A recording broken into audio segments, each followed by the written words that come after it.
नमस्ते प्रणाम आप सब भोजपुरिया समाज के। हम आप सबके बेटा भोजपुरी गायक सुधीर संगम आप सबनी के बीच में एगो और गाना लेके आइल बानी। आज के समय में बेटा अपन पिताजी के घर से खदे देताने, जब तक पापा के धन रहता है, जब तक बेटा ऐश करताने।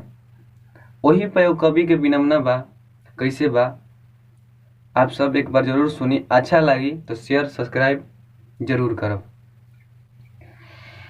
बबुआ उड़ा ताड़ धान बड़ुए पापा के, बबुआ उड़ा ताड़ धान बड़ुए पापा के, सोची ह बुढ़ापा के ना। बबुआ उड़ा ताड़ धान बड़ुए पापा के, सोची ह बुढ़ापा के ना। बैला के कमाई भैंसिया काटे चानी, आन्हर बनौले बाटे चढ़ली जवानी, आन्हर बनौले बाटे चढ़ली जवानी। हो बैला के कमाई भैंसिया काटे चानी, आन्हर बनौले बाटे चढ़ली जवानी, आन्हर बनौले बाटे चढ़ली जवानी। तमजा महंगा पड़ी मारल गोलगप्पा के, तमजा महंगा पड़ी मारल गोलगप्पा के, सोची ह बुढ़ापा के ना। बबुआ उड़ा ताड़ धान बड़ुए पापा के, सोची ह बुढ़ापा के ना। रेहन पखेत धके पिया ताड़े दारू, खैला बिना रोवे घर में लइका में हरारू, खैला बिना रोवे घर में लइका में हरारू।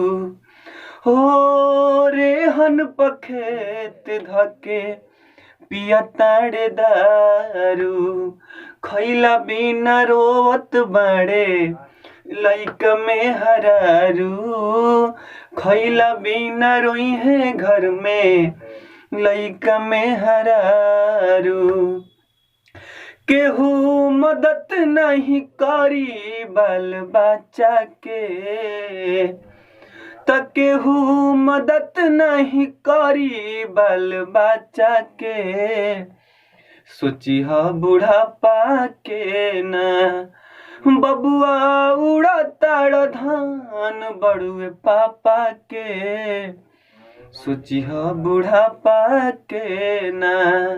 लास्ट में कहे के भाव बा, आज बड़ा राजा कहियो होइबा भिखारी, गौआ जवार ओह दिन मेहना मारी, गौआ जवार ओह दिन मेहना मारी।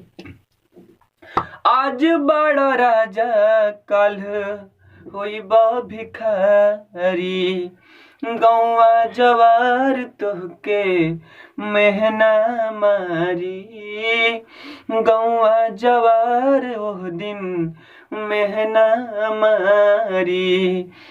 त सुधीर छोड़ दा घुमाल राजरप्पा के, त सुधीर छोड़ दा घुमाल राजरप्पा के, सोची ह बुढ़ापा के ना।